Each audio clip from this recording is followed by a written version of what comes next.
My name's Miranda, and this is my story. My parents, Jack and Linda Thompson, had it all: successful careers, a beautiful house in the suburbs, and a plan. A plan that involved having a son, their precious heir. Instead, they got me. I remember the day I realized I wasn't the child they'd hoped for. I was 5, playing with my dolls in the living room when I overheard my mom on the phone. "Yes, it's true. We're having a boy." Her voice was filled with an excitement I'd never heard before. "Oh, you have no idea how long we've waited for this. Finally, a son." Those words cut deep. I didn't fully understand then, but I felt it, the sting of being second best, unwanted. Things changed quickly after that. Mom's belly grew bigger, and so did the distance between us. Dad was always working, and when he was home, all the talk was about the baby boy on the way. One day, Mom called me into the kitchen. "Miranda, sweetie, we need to talk." I climbed onto a chair, my legs dangling. "What is it, Mommy?" She didn't look at me as she spoke. "You're going to stay with Grandma for a while. Isn't that exciting? Mommy and Daddy need to prepare for the baby. You'll have more fun with Grandma anyway." And just like that, I was packed off to Grandma's house. Grandma Rose was Dad's mom, a retired English literature professor. She lived in a cozy little house filled with books and the smell of freshly baked cookies. Living with Grandma was different. She actually paid attention to me, listened when I talked, and didn't seem bothered by my presence. We'd spend hours reading together, and she'd tell me stories about when she was a teacher. For the first time in my life, I felt loved, truly loved. 2 years flew by. I was 7 when Dad showed up at Grandma's doorstep. "It's time to come home, Miranda," he said, not quite meeting my eyes. "Your brother needs you." Brother, the word felt foreign. As we drove home, Dad filled the silence with awkward small talk. "Your brother's name is Ethan, he's one now. You're a big sister now, Miranda. That's a big responsibility." I nodded, not really understanding what that meant. Little did I know, my childhood was about to end. We pulled into the driveway of our house. It looked the same, but it felt different. Mom was waiting at the door, a toddler on her hip. "Miranda, meet your brother, Ethan," she said, her voice oddly formal. I looked at the chubby-faced boy with curly blonde hair. He gurgled and reached out a pudgy hand towards me. "Hi, Ethan," I said softly. And just like that, at 7 years old, I became more than a sister. I became a caretaker, a responsibility, a built-in babysitter. My childhood slipped away, replaced by dirty diapers, constant vigilance, and the weight of expectations I was too young to bear. While my classmates were playing with dolls and learning to ride bikes, I was changing diapers and warming bottles. "Miranda, can you watch Ethan while I make a call?" Mom would say, not really asking. I'd nod, already reaching for my little brother. It wasn't that I didn't love Ethan, I did, fiercely. His toothless grin and grabby little hands had won me over from day one.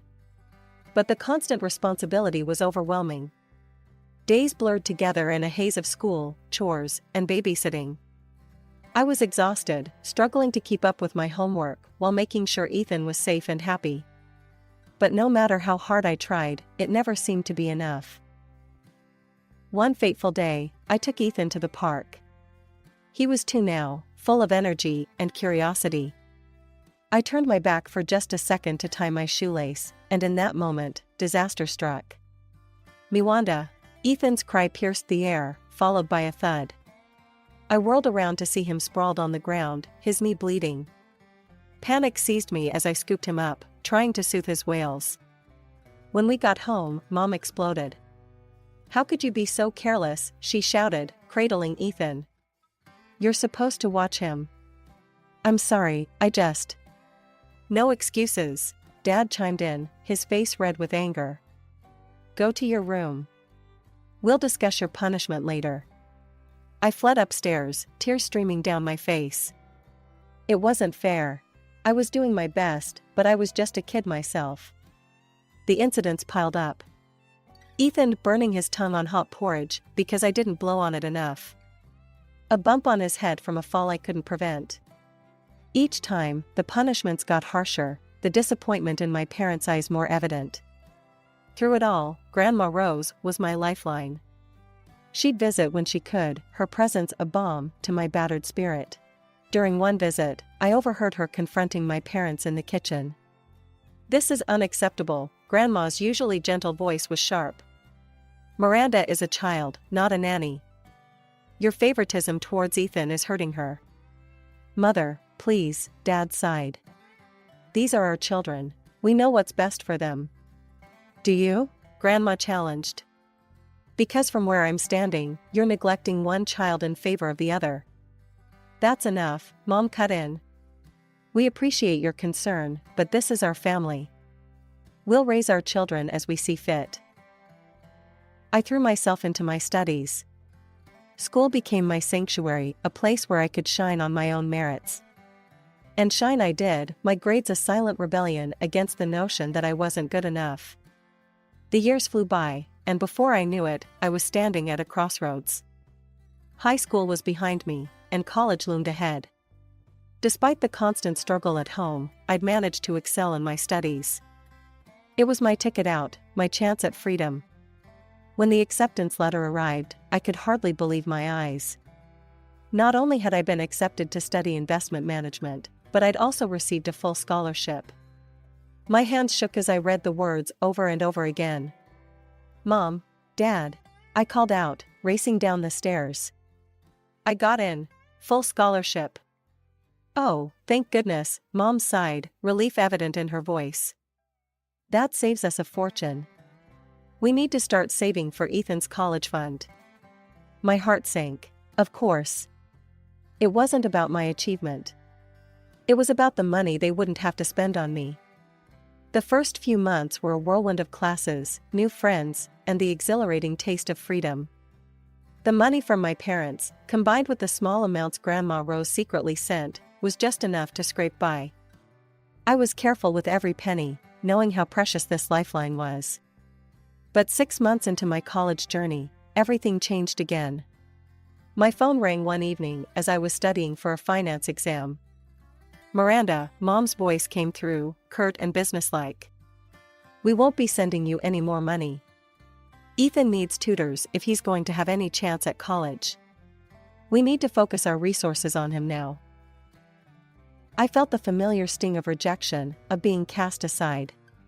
"But Mom, I can barely." "You're an adult now, Miranda," she cut me off. "You need to solve your own problems. We can't keep supporting you forever." The next few weeks were a blur of stress and sleepless nights. I scoured job boards, applied to every position I could find. Finally, I landed a part-time gig at a nearby cafe. The hours were long, the pay was meager, but it was something. Balancing work and studies was brutal. I'd rush from classes to shifts, then stay up late into the night studying. Dark circles became a permanent fixture under my eyes, and my grades started to slip. One particularly rough day, I called Grandma Rose, desperate for a friendly voice. "Miranda, sweetheart, you sound exhausted," she said, concern evident in her voice. The dam broke. Through tears, I told her everything, the cut-off allowance, the grueling work hours, the struggle to keep up with my studies. "Those absolute," Grandma cut herself off, taking a deep breath. "Listen to me, Miranda, you focus on your studies. I'm increasing your monthly allowance. And don't you dare argue with me about it." "But Grandma." "No buts," she said firmly. "You deserve this education, and you shouldn't have to kill yourself working to get it. Your parents, well, let's just say, I'll be having words with them." True to her word, Grandma's support allowed me to cut back my work hours. I could breathe again, focus on my classes. My grades improved, and for the first time in months, I felt hope. The years at college flew by in a blur of textbooks, exams, and late-night study sessions. Before I knew it, I was standing on the stage, diploma in hand, magna cum laude gleaming on the certificate. As I scanned the audience, I spotted Grandma Rose, beaming with pride. My parents and Ethan were noticeably absent. With my degree in hand, doors opened. I landed a job at Stonebridge Investments, a prestigious firm in the city. The salary was more money than I'd ever seen, and for the first time in my life, I felt truly independent. To save money, I moved in with Sarah, a coworker who became a fast friend. Our tiny apartment was a far cry from the dorms, but it was ours, and it felt like freedom. When my first paycheck arrived, I knew exactly what I wanted to do with it. I scoured every second-hand bookstore in the city until I found it, a rare first edition of Grandma's favorite author. The following weekend, I took a train to my hometown, gift in hand. Grandma's face lit up when she saw me at her door. "Miranda, what a wonderful surprise." I presented her with the wrapped book, watching as tears welled in her eyes when she opened it. "Oh, my dear girl," she whispered, hugging me tight. "You shouldn't have." "I wanted to," I said simply. "You've done so much for me, Grandma." As we chatted over tea, I mentioned visiting my parents. Grandma's face tightened slightly, but she nodded. "I'm sure they'd love to see you." But when I called, Mom's voice was distant. "Oh, this weekend? We're quite busy, Miranda. Perhaps another time." The rejection stung, but I pushed it aside. I spent the weekend with Grandma instead, relishing her warmth and genuine interest in my life. As I boarded the train back to the city on Sunday, I couldn't help but feel a mix of sadness and relief. Time marched on. 2 years passed in the blink of an eye, and my career soared. My bosses praised my work ethic and insight, and the bonuses started rolling in. Soon, I was able to afford my own apartment, a small, sun-filled space that was all mine.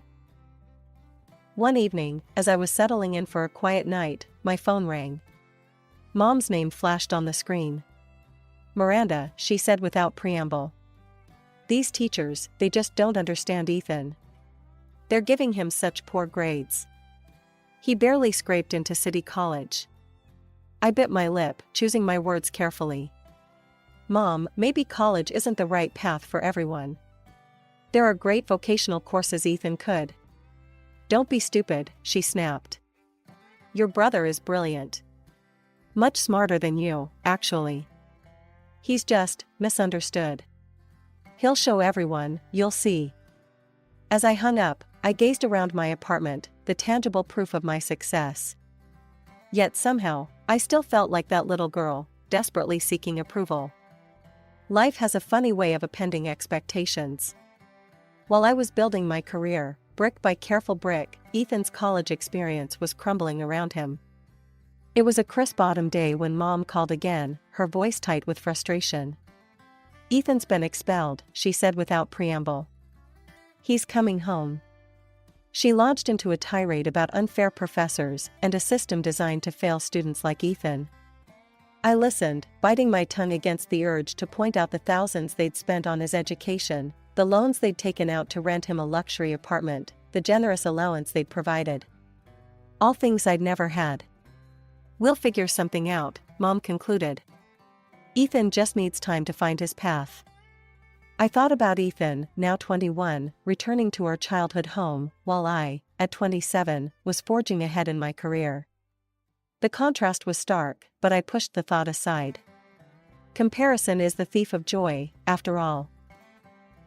Life, however, had other plans for me. It was at a company event that I met Jack, tall, kind-eyed, with a quick wit that made me laugh like I hadn't in years. Our whirlwind romance swept me off my feet, and before I knew it, we were standing in a small chapel, exchanging vows in front of a handful of loved ones. Grandma Rose was there, of course, beaming with pride. My parents attended too, though their smiles seemed a bit forced. Ethan didn't come, citing a vague prior commitment. Jack and I moved into his apartment, a cozy space that quickly became home. His parents, Tom and Ellen, welcomed me with open arms, their warmth a balm to my soul. A year into our marriage, I found out I was pregnant. The joy that filled me was indescribable. When we announced it to our families, Jack's parents were ecstatic. My parents' reaction was more subdued. "Do you know what it is yet?" Mom asked immediately. I shook my head. "It's too early to tell." As the months passed, their interest in the baby's gender became almost obsessive. When we finally revealed it was a boy, their relief was palpable. "A grandson," Dad exclaimed. "That's wonderful news, Miranda." I tried not to read too much into their reaction, focusing instead on preparing for our son's arrival. Little Alexander came into the world on a rainy Tuesday, his tiny hand wrapping around my finger as if to say, "I'm here, Mom. I've got you." As I held him, I vowed to give him all the love and support I'd craved as a child. While I was navigating new motherhood, Ethan continued to drift. He picked up odd jobs here and there, but nothing stuck. He was still living at home, much to our parents' poorly concealed frustration. During a rare family dinner, I tried to broach the subject gently. "You know, Ethan, there's an entry-level position opening up at my company. I could put in a good word." "Miranda," Mom cut me off sharply. "Your brother doesn't need your charity. He's just taking his time to find the right opportunity." Dad nodded in agreement. "You were lucky, Miranda. Things just fell into place for you. Not everyone has it so easy." I blinked, stunned. Lucky? The sleepless nights studying, the years of juggling work and school, the constant struggle to prove my worth, none of that felt like luck. But I swallowed my retort, not wanting to start an argument.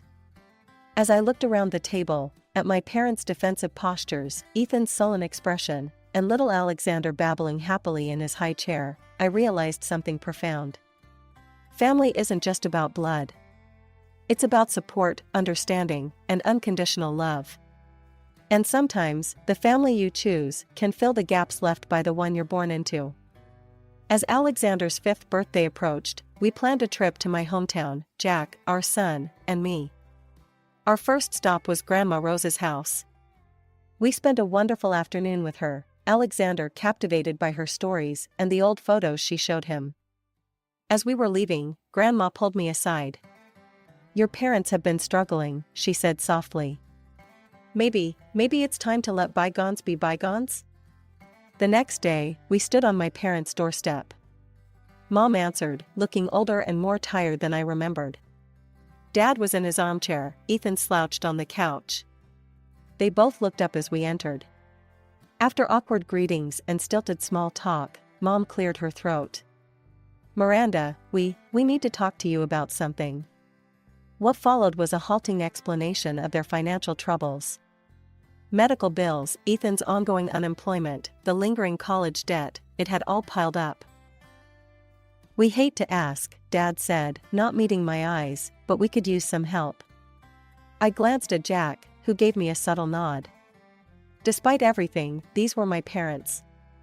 "Of course," I heard myself say. "I can send some money each month." The relief on their faces was palpable.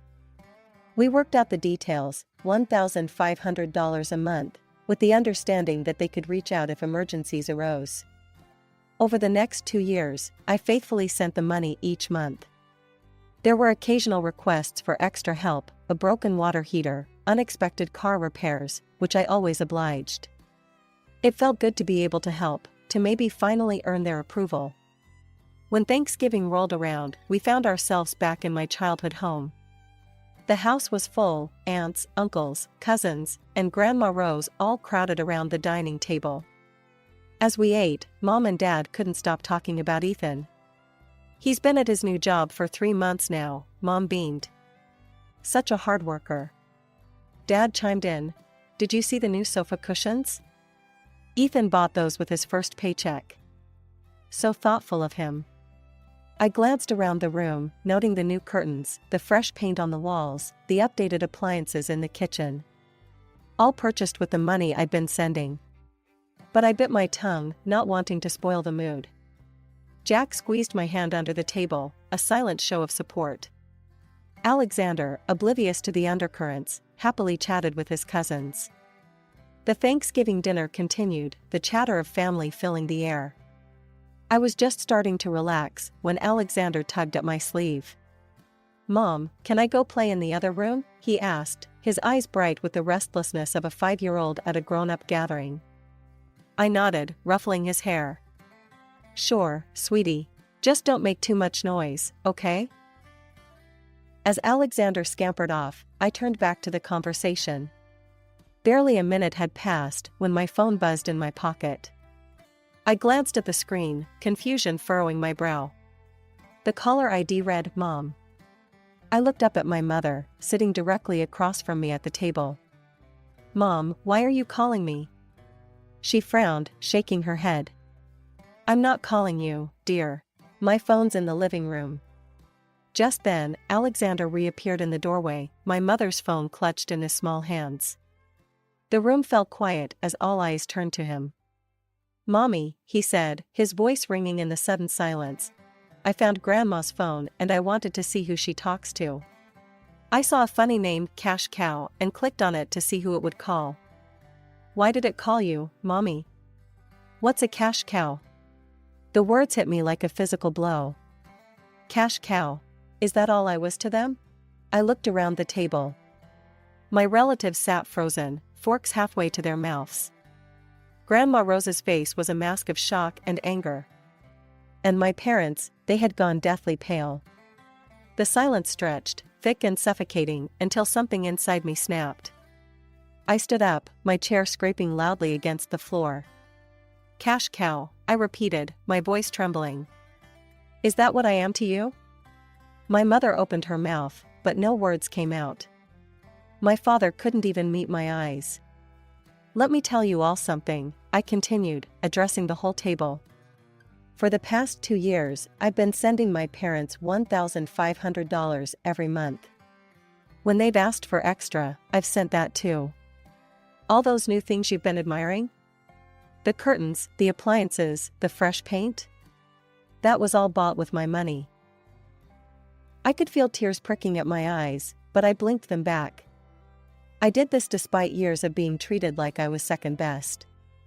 Despite being sent away as a child, despite having to work my way through college while Ethan got everything handed to him. I did it because I thought maybe, finally, you'd see me. You'd be proud of me. My voice cracked on the last words. But instead, I'm just your cash cow. A resource to be milked dry. The room was so quiet you could hear a pin drop. Jack stood up and put his arm around me, a solid presence at my side. Alexander, not fully understanding but sensing the tension, came and wrapped his arms around my legs. The silence in the room was deafening. I stood there, heart pounding, waiting for my parents to say something, anything. An apology, an explanation, even a denial. But what came next shocked me to my core. My mother's face hardened, her eyes flashing with indignation. "Well, of course you help us. We gave birth to you, raised you, it's your duty. Don't be so sensitive about a silly phone contact." I felt as if I'd been slapped. Years of pent-up frustration and hurt bubbled to the surface. Duty? Is that what you think this is? Well, let me make this clear, from this day forward, I'm done. No more money, no more help. I'm cutting ties. At the mention of losing financial support, Mom's demeanor changed instantly. Tears sprang to her eyes. "How can you be so heartless? After everything we've done for you." She looked around the table, seeking support from our relatives. But to her surprise, and mine, they remained silent. One by one, they looked away from her pleading gaze. Then Grandma Rose spoke up, her voice quivering with anger. "Heartless? You dare call Miranda heartless after how you've treated her? Well, let me tell you something, I want nothing more to do with you either. And you can forget about any inheritance. It's all going to Miranda and Alexander." The room erupted into chaos. Mom was sobbing, Dad was trying to calm her down, and Ethan just sat there, looking bewildered. In the midst of it all, I felt Jack's hand on my shoulder, grounding me. "I think it's time we left," he said softly. I nodded, suddenly exhausted. We gathered Alexander and our things, said goodbye to Grandma Rose and the other relatives, and walked out without another word to my parents. True to my word, I stopped all financial support. The call started almost immediately, first pleading, then angry, then downright abusive. When the messages turned into threats, I warned them that I'd take legal action if they didn't stop. Eventually, the calls and messages trickled to a stop. Life went on. I focused on my career, on Jack, on raising Alexander. Grandma Rose became an even bigger part of our lives, her love and support a balm to the wound left by my parents' betrayal. Years passed. Through the grapevine, I heard that Ethan had racked up significant debts. My parents, in a last-ditch effort to bail him out, had to sell their house. The three of them ended up in a small apartment across town. When I heard the news, I was surprised to find that I felt nothing. No satisfaction, no pity, not even anger anymore. They had made their choices, just as I had made mine. Today, as I watch Alexander play in our backyard, Jack by my side, and Grandma Rose laughing from her favorite chair on the patio, I realize something profound. I've finally found my place, my worth. And no one can take that away from me.